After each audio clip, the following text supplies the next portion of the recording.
Hello and welcome to European UFOs. My name is Sebastian, and if you enjoyed this episode, please leave a review on your chosen platform. Any sharing and liking really help the algorithm and are very much appreciated. Also, if you'd like to support the show and keep it ad-free, you can do so at buymeacoffee.com. The link is in the description. If you'd like a free transcript of this episode or any previous ones, just send an email to europeanufos@gmail.com and I'll be happy to send it over. This is our first episode of 2025, and we have an exciting year ahead with many fascinating guests and deep dives into some of Europe's most mysterious UFO cases. If you're a long-time listener, welcome back, and if you're new to the show, you've picked a great time to join us. In today's episode, we explore one of the most astonishing UFO abduction cases ever recorded in Europe, the Zanfretta case. Between 1978 and 1980, Pier Fortunato Zanfretta, a security guard in the Genoa region of northern Italy, reported being abducted multiple times by what he described as towering reptilian beings. His case remains one of the best documented UFO encounters in Italian history, drawing the attention of law enforcement, journalists, and even medical professionals. To help us unravel this extraordinary series of events, I'm joined by journalist Rino Di Stefano, who originally covered the case and later wrote a book about it.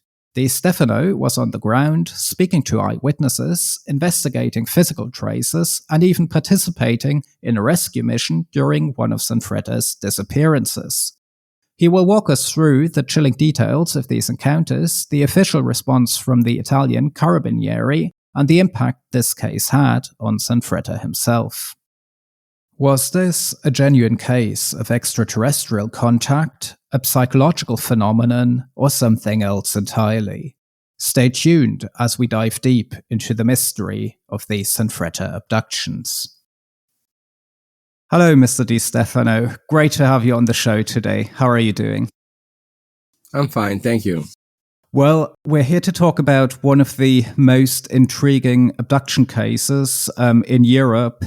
Before we unravel this case, could you tell us a bit about your background and how you got involved with the so-called Zanfretta case? Well, I am a professional journalist. I studied political science in Genoa, Italy, and then journalism in the US, where I earned a degree, a college degree. Well, at that time, we are speaking about the Zanfretta case. I was in my second year as a journalist in the Genoese daily newspaper Il Corriere Mercantile. In 1978, we are speaking about that year, Il Corriere Mercantile was the oldest newspaper in Italy. As a matter of fact, I didn't have any interest in UFO prior to the Zanfretta case.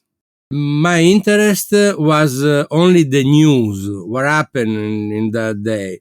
A private guard was abducted by UFO. That was exactly what I was thinking that day, nothing more. And how did you find out initially about Zanfretta and his abduction in 1978? Was this through the press, through your colleagues? How did you find out? No, only that day, you see, a journalist wrote an article on Il Secolo XIX, which was the most popular newspaper in Liguria, the region where we live, It was about the Zanfretta abduction. So I read that article, and I understood that it was something interesting, and I went there just to see with my eyes, what was really happening. So this was 1978, right? We are speaking about December 1978. And it's the region around Genoa in northern Italy, yeah? In the northern part of Italy, yes. Could you take us to that day when you went there, and could you tell us what you discovered through your interviews and through being there? If you don't mind, I can explain all the Zanfretta encounters, okay? That would be very helpful. Yeah, just take us through the chronology. That would be lovely. Well, the first encounter with the presumed aliens was shortly after midnight on December 6, 1978. Zanfretta was on duty in Torriglia, a village near Genoa. In that occasion, Zanfretta saw a large and very bright light behind him, a huge flat triangular form which was blinding in its brilliance, okay? Very, very, very bright. The Carabinieri, the Italian military police, found 52 testimonies of that event, okay? That was the first one. The second was on December 26, 1978, about midnight, 20 days after the first one. It was near the village of Rossi, a place well known in our region because Natalia Garaventa, Frank Sinatra mother, was born there, okay, just up in the hills. Again, the Carabiniers were called, and it was a very ugly night. It was raining and very cold. But the roof of the Fiat 127, the car Zanfretta was driving in that occasion, was as hot as if it had spent an entire day in the sun. You see, it was very cold, so it was strange, this situation. Even the interior of the car was also said to be as hot as an oven. All around the car, Carabiniers found very large footprints. That was a matter, you see, of discussion.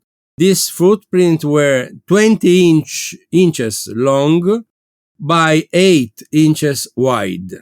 So, you see, very, very large. With a distinct empty spot between sole and heel. Besides the Zanfretta's gun, a Smith & Wesson 38 Special had been fired 5 times, but the guard couldn't recall at whom he had fired the weapon. All this data has been enclosed, that's important, in the report of the sighting of unidentified flying object by Pier Fortunato Zanfretta, sent by Antonio Nucchi, the commandant of the Carabinieri station in Torriglia, on January 3, 1979, to the Magistrates' Court in Genoa in an inquiry for what action should be taken. The report ended up on the table of Luciano Di Noto, a substitute attorney of the Italian Republic, who passed it on to investigative magistrate Gian Rodolfo Sciaccaluga. Finally, Nucchi reports was delivered to magistrate Russo, that's his name, who 1 year later, on January 11, 1980, he certified that he could be filed away with this declaration, quote, no crime committed, quote. Okay? In addition, the Carabiniers Command had informed also the Italian Department of Interior and the other military commands of the incident by 2 telexes sent respectively on December 8 and December 28, 1978. The Carabiniers defined the degree of reliability that the event actually occurred as good. So they believe in this. So the military police took this quite seriously, this Right, entire matter. Right. The third encounter was on the night of July 30, 1979. Zanfretta was on duty again, and this time on a motorcycle in the residential area of Quarto in Genoa, and not in the hills like before. 2 hours later, he was found on the top of Mount Fasce, also near Genova, and nobody knows how he get up there. This time, Zanfretta were taken to Milan, the most important Italian city, to the International Center of Medical and Psychological Hypnosis. On his own request, he was injected with a truth serum by Professor Marco Marchesan, the center's director. Zanfretta confirmed everything he has said before, and he explained that the last time he was lifted from the ground into the alien spaceship by a mysterious green light. That's what he said in that occasion. Professor Marchesan declared, quote, "No human being can knowingly lie while is under pentotal treatment. So I think it's very probable Zanfretta had these encounters." Quote. So he believed in this event.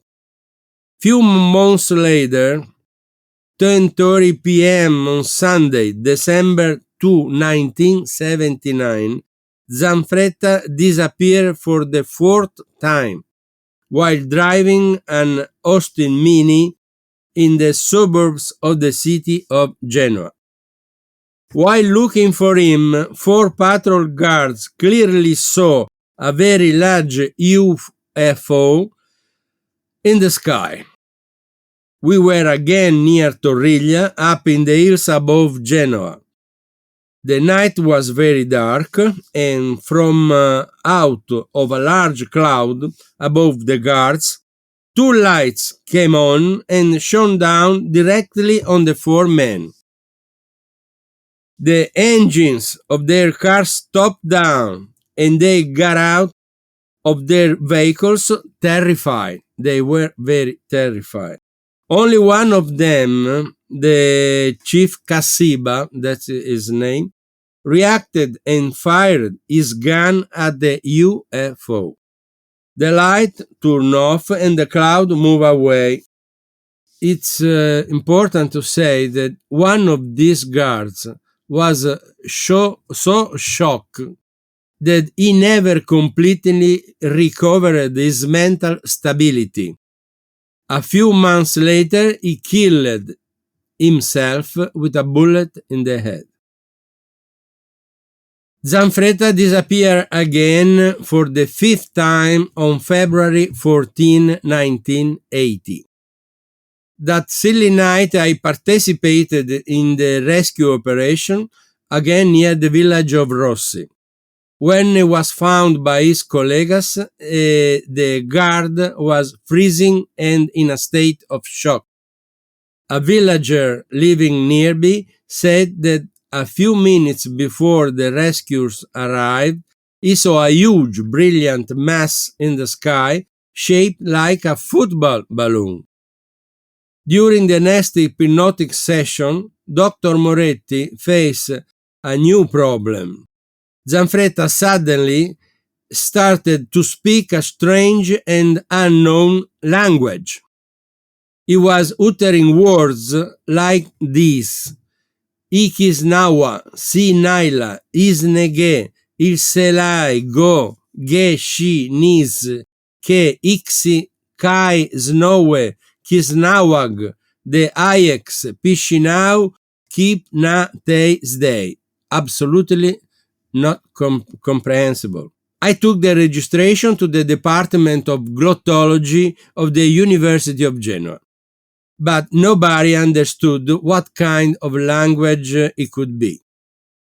You see, I would like to apologize for my English because I many years ago, you see, I was used to speak English every day, but now just once in a while in few occasions. So my English don't you worry. is Your English is perfect. Don't you worry about that. Okay, thank you. Well, Zanfretta's last disappearance was on August 13, 1980.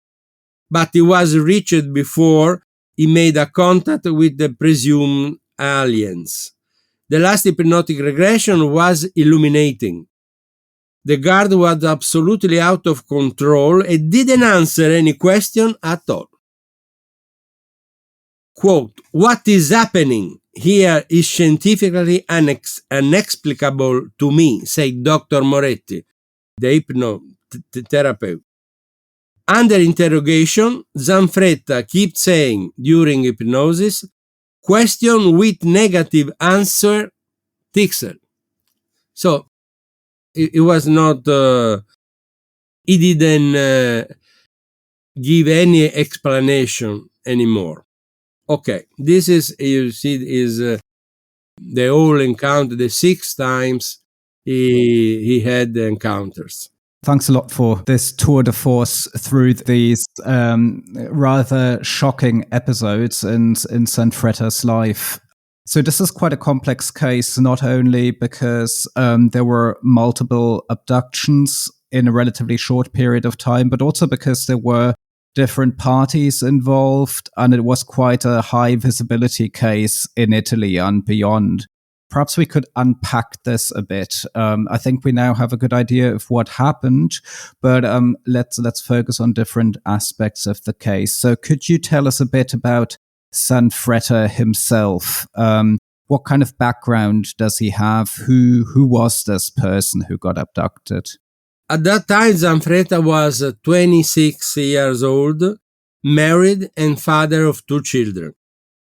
He was known as a brave, honest and reliable man.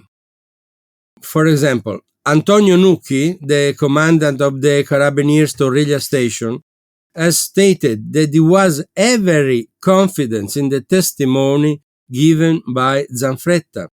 He has known the security guard for many years, and when I asked him what he thought about him, he answered, quote, "I can state with certainty that he is a clear-thinking man with no strange fantasies in his head. When we went to investigate the scene the next day, he almost didn't want to come. He was so scared. Only something exceptional could have frightened him so." You see, if you know a person for many years and then you see this kind of reaction, you ask yourself some question. Well, after the first encounter, Zanfretta was confused and bewildered.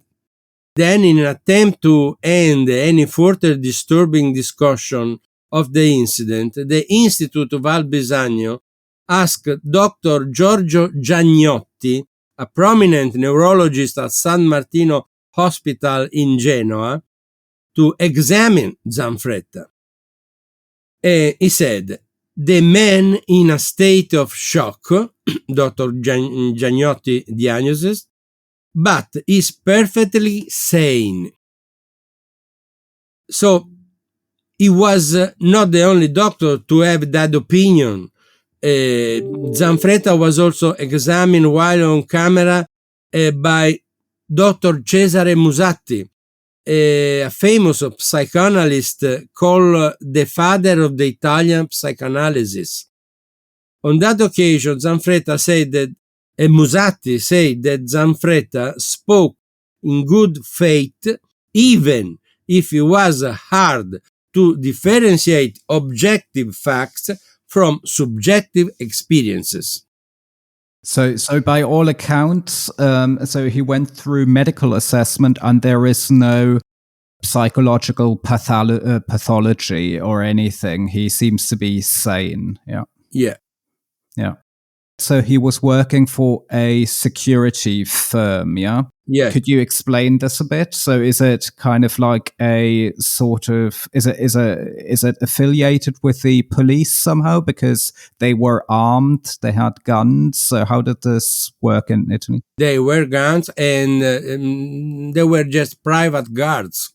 You see, security guards, but private, not. They I didn't see. have anything to do with police or carabinieri, you know. And the area there is quite rural, right? So it's very sparsely populated. Not many Yes, people live yes, there. it is. Yes, And so I suppose the security firm has the role of protecting the villas that are standing in that area. yes. Great.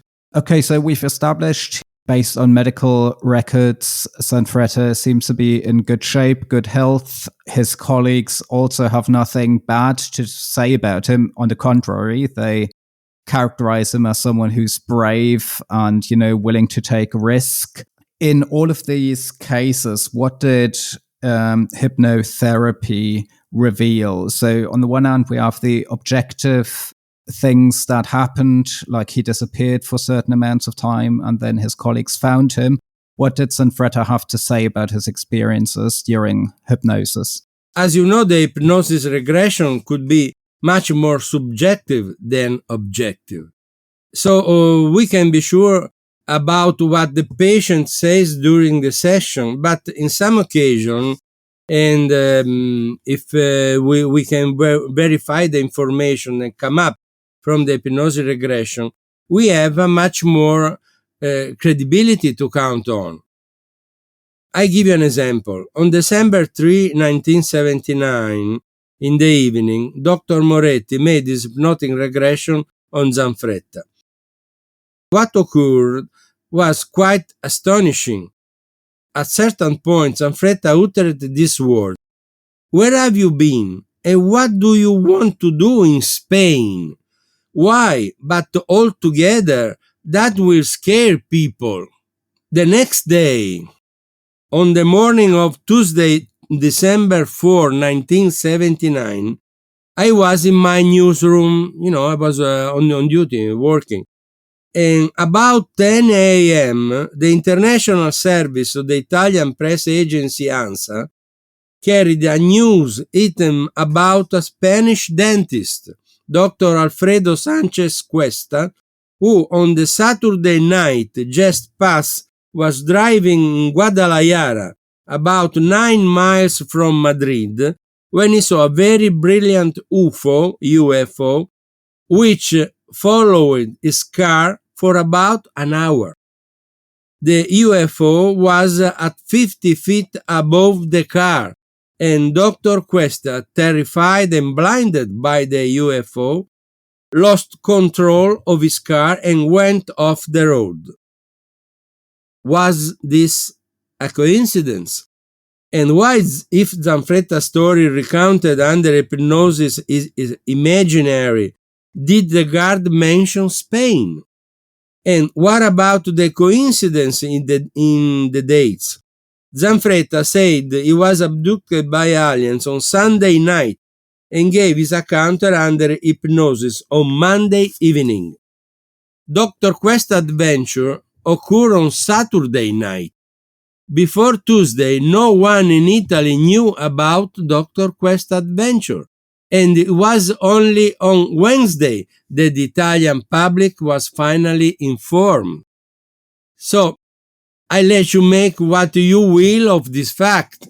I mean, it is just, very astonishing question, this. Yeah, so he was able to predict this UFO encounter in Spain. Yeah. So the hypnotherapy happened with at least two doctors, right? So there was this Dr. Moretti, and then there was Professor Marchesan. And Moretti, from what I understood, was the main hypnotherapist, right? He did most of the sessions. It was. What was the impression of Moretti doing these sessions? Did he also was he also of the opinion that that Zanfretta didn't fabricate this, or Moretti was very professional, so he I can say that he believes in all this news, but he was very surprised. He was very surprised. He didn't expect a reaction like the Zanfretta had in those occasions. He didn't know how to explain the fact that Zanfretta was out of control, for instance. So he never say what he really was thinking in that I occasion. understand. Yeah, Okay. I mean it's also a difficult situation as a medical doctor to deal with something like that. And Professor Marquesan, he was the one who then, on the request of Zanfretta himself, administered the so-called truth serum, which is a chemical compound meant to elicit the truth from patients. So from what I gathered, Professor Marquesan was a very well-established, very, very well-known physician. So as a second opinion to Moretti, how did he see Zanfretta? Was he also of the opinion Professor that Marquesan believed in what Zanfretta said. Okay, to him it was so strange reaction like Zanfretta had. He really was thinking that Zanfretta was telling the truth. that's yeah, I mean, I'm just trying to imagine, like, as a medical professional, it must be very, very difficult to deal with these sorts of things. Was there any recommended course of action then? So did Moretti advise Zanfretta to do something? Was it classified as a sort of pathology, as a medical condition? Or what was the aim of the hypnosis? Was it just to retrieve information, or was it actually meant to heal Zanfretta?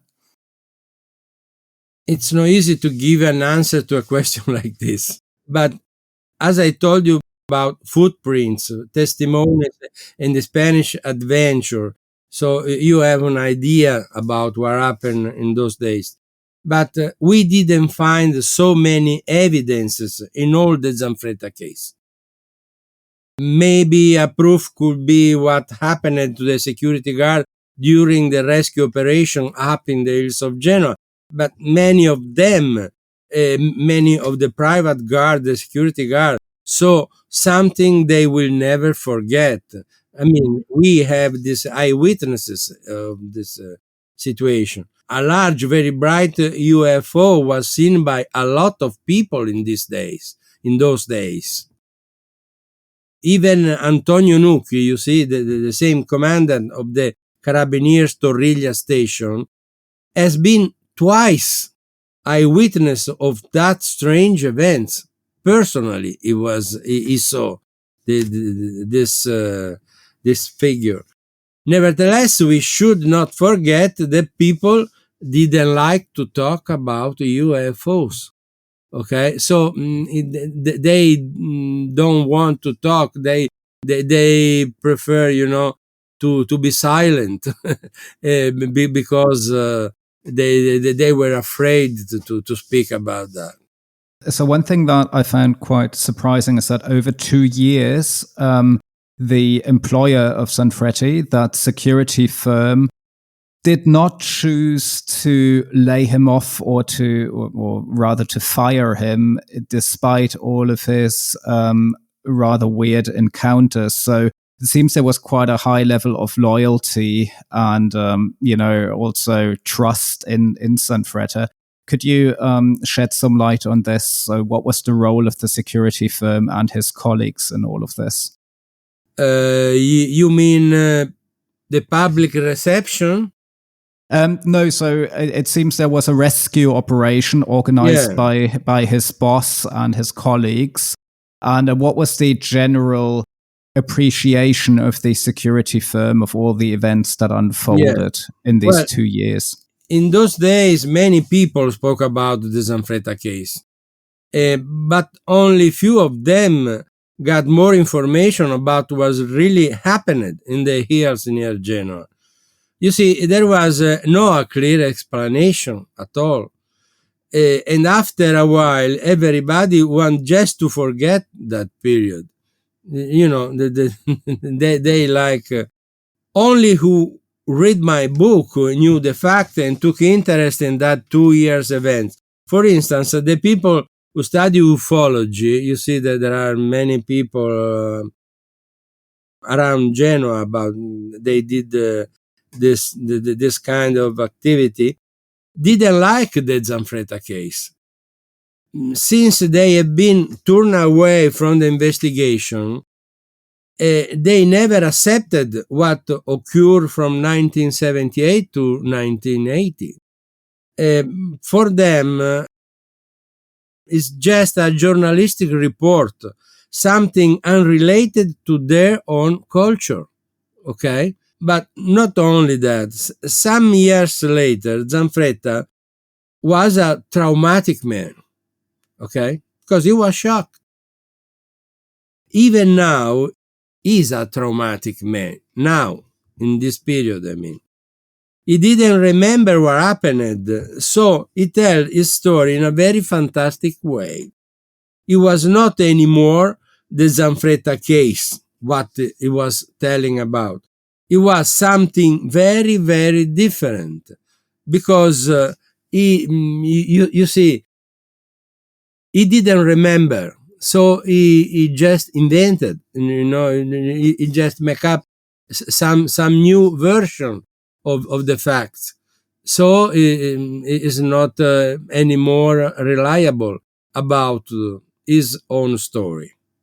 So it had quite a shocking impact on him. He's not the same person he used to be, this vibrant 26-year-old security guard. I see. To come back to his colleagues, because I do find this point rather interesting. So they took a serious interest in what was going on with Zanfretta. And I suppose, but please correct me if I'm wrong, this was also to control the situation, because as a security firm, you don't want a big scandal, right? So this is what I think. So they probably wanted to contain the situation and do their own investigation. They were frightened. I see. So no one of them says, you see, I believe in the UFO and things like that. But they were scared. They didn't feel comfortable about this story. Did you ever take part in one of these so-called rescue missions, or one? As I told you before, just once I went up in the hills about 1 a.m., 2 a.m. It was I mean, I like this kind of experience because I saw with my eyes that Zanfretta was completely, you see, confused. It was confused. He didn't speak normally, okay? He was mute. He was silent, and he didn't say a word. He was just a man, you see, very confused. He didn't explain what was happening in that moment. And were you personally on site with all of these 6 encounters after they happened? Did you see, for instance, the footprints yourself, or? No, I didn't about the footprints because the Carabiniers found them. So I was not there when the Carabiniers found, but there was a photo reporter of my, because I was working in Genoa and I sent my the photo reporter of my newspaper, and he was with Carabiniers there, and he took some picture of these footprints. And apart from the footprints, I think there were also landing traces, right? Or what you could call landing traces, but kind of a horseshoe-shaped indentation, right? To sign just in the mood, you see. There were this sign, and we took picture of them too also. But there was no sort of forensic analysis, I suppose, done like with soil samples or whatever. So it was documented with photos, but that was it. Yeah. I don't think Carabiniers, made some more investigation about that, because you see many ufologists, they went there and they cancel, erase, you see, completely all this sign. Let's talk a bit about the relationship of this case and the ufological community. You already said that ufologists didn't really like that case, at least the years 78 to 80. Was Zanfretta himself ever involved with any ufologists? Did they approach him when they found out about that case, or only in the first time? I mean, about 1978, 1979. But then the Institute of Val Bisagno, the society for whom he worked at that time, they didn't like to have this UFO community around, because they were creating, confusion. They didn't have, a scientific method, you see, to study. They just create confusion. So the institute says, no, you are not anymore around us. Just keep out. Okay. yeah. Well, what I did find quite interesting is that there was some outreach to Dr. J. Allen Hynek, right? I suppose you phoned him, right? Yes, because during hypnosis, Zanfretta says that he had to give an object to Dr. Hynek. So I call him by phone. He was working for Northwestern University at that time, and I asked him if he was interested to this question, but he said that he can work on this subject, and the best way to contact him was by Pinotti, Roberto Pinotti, which was who was the president of the UFO community. And after that, there was no direct involvement of Hynek. He didn't write anything about the case. No more. I see. What is the current situation with Zanfretta? Does he still live in the area? Is he still involved in all of this, or does he just try to kind of gain distance from what happened in the past? But well, are you asking about now? I mean, kind of the years following up until the present day. I mean, you already said that Zanfretta changed a lot, so he was kind of a changed man through this. Well, don't forget that today the Zanfretta case is the best known UFO story in Italy. Okay, Zanfretta has been in many TV programs, and I can say is very popular. Besides, the story went around the world, and many people know him and those events. In Italy, if you speak about UFO abduction, the first name that came up in your mind is just Zanfretta. The only problem is the difference between the real story and the Zanfretta account. Zanfretta never read my book and he can't remember what happened because at that time Dr. Moretti gave him the hypnotic order to forget everything. He did so for not to shock him even more.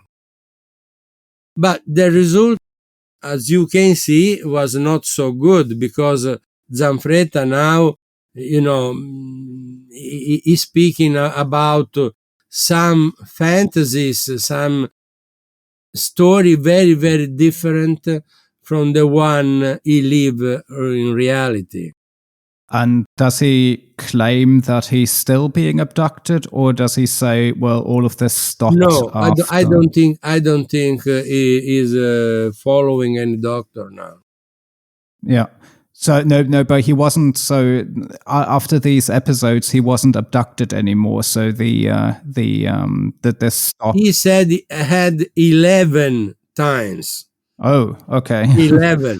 But you see, we recorded just 6 times because after the last one, nobody followed Zanfretta anymore.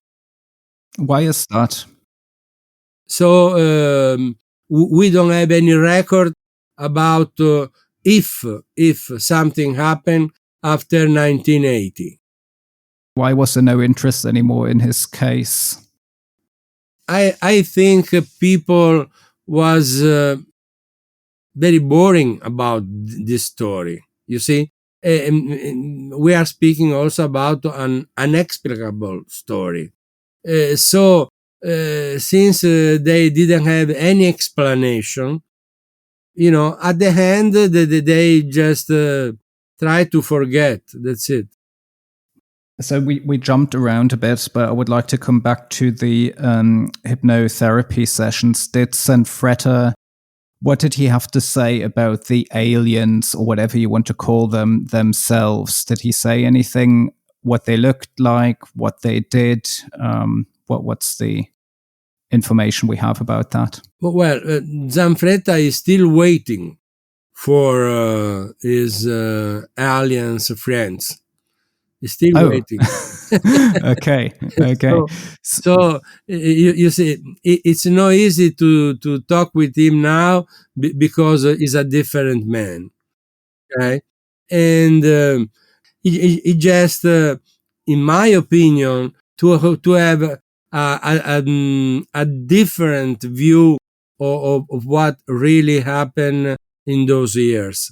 So right now, what if we can speak about a legacy of Zanfretta, is just a strange story, a very strange story, with no explanation, but this story has been followed by the Italian military police, you see, the magistrates court in Genoa, the police itself. So we have so many, I can say, many aspects of this story that are real. Something happened. We don't know exactly what happened, but something did. Absolutely, and I think there's very little doubt about that, also because of the documentation is very good and sound. Just to come back to this question, did Zanfretta during the hypnosis say anything about the aliens themselves, what they looked like, what they wanted? Did they say why they abducted him, or? Yes. Let me see my notes. Because he said these aliens were very high, 3 meters high, reptilian form, okay, with something on the head, and but it was like they have a dress. You see, because he was speaking about something very bright, on the mouth. So he just saw the lights come out from his mouth, and that's not human. You can say something technical, you see, something electrical, and he was also communicate with them by mind, you see, not just by phone, but by voice.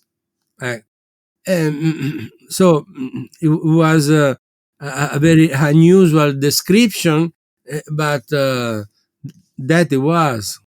I believe one of the red threads in this weird Yes, story is in the head. yeah, and that they also gave him or promised to give him a sphere, like a ball, some sort of object. Yes. But nobody saw that object. What he said is there was a pyramid inside a sphere, and this pyramid was turning around, and while turning around, it was gives some kind of electrical, you see, force, okay, and then he, in this electrical reactions, he understood. That's what he said. Something like unusual. We don't know exactly what. You see, I didn't give so much importance to this because I never saw that object, and nobody did. So it was just believe or not believe. Well, I don't like this kind of situation. I like the fact, okay?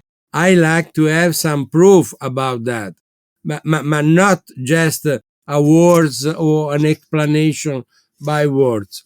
So we didn't have any material fact about this object. No, it's interesting. I think it's one of those things. Abduction cases by default appear to be ambiguous in many ways. I always ask myself the question, why would highly evolved aliens abduct people, and do it over and over again? And but then you have certain things that do point to the objectivity of these facts. So it's very there's a lot of ambiguity in these cases, but we should take them seriously because they are part of the wider UFO phenomenon. So just one other aspect, this region around Genoa, were there other UFO cases, or did it really all start with Zanfretta? Well, after Zanfretta, we didn't have any more phenomenon like that. Okay, no more UFO. It was so frequent in Genoa. Once in a while, yes, that there is some kind of UFO in the sky. Okay, we can see something, but the period, the real period with many UFO sighting were that one from 1978 to 1980. So it's not really a hot spot, this area. No. Interesting. So it's been a very long time since you've had to deal with this case and had to think about Zanfretta and so on.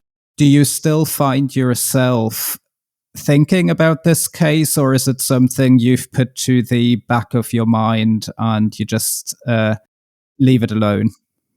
Well, I think I lived a very unusual experience for 2 years.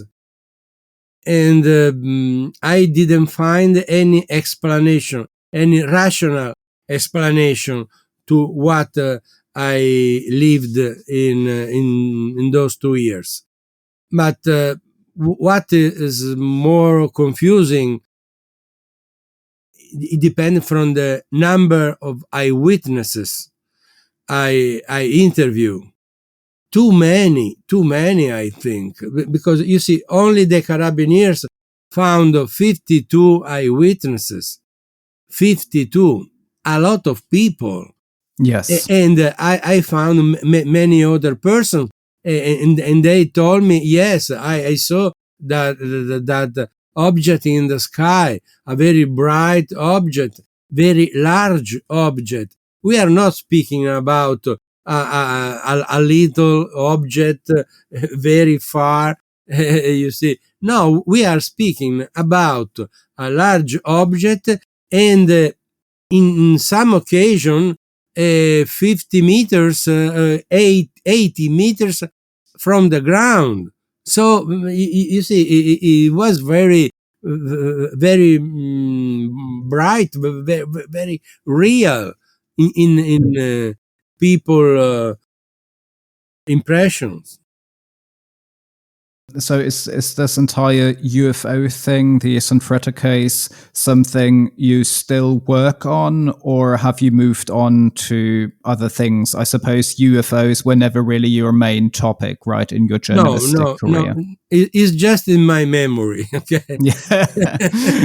Very it's just good, in my memory. It is. I think I live a very unusual experience, and it was in my background. Okay. In my background, because I didn't live anymore a situation like this in the years to come. And I think this makes your book, I'm going to put the link to your book on Amazon into the description of this episode so people can check it out. It's a very, very good book. I really enjoyed reading it. And I think this is what makes your book so special, is because you're not a typical UFO person. So you consider this case from a very serious journalistic point of view, and you deal with it in a rational way. And this makes your book so great, because in a lot of UFO circles, they always have their own agenda, and they say, oh, it's aliens from this planet or that planet. Yeah. But you don't do that. You just report the facts, and that's something that's really, really good. That's what I try to do, yes. Great, Mr. Di Stefano. Thanks a lot for today. It was really helpful. Thank you. And as I said, I will put the link to your excellent book, The Zanfretta Case, in the description of this episode. So thank you.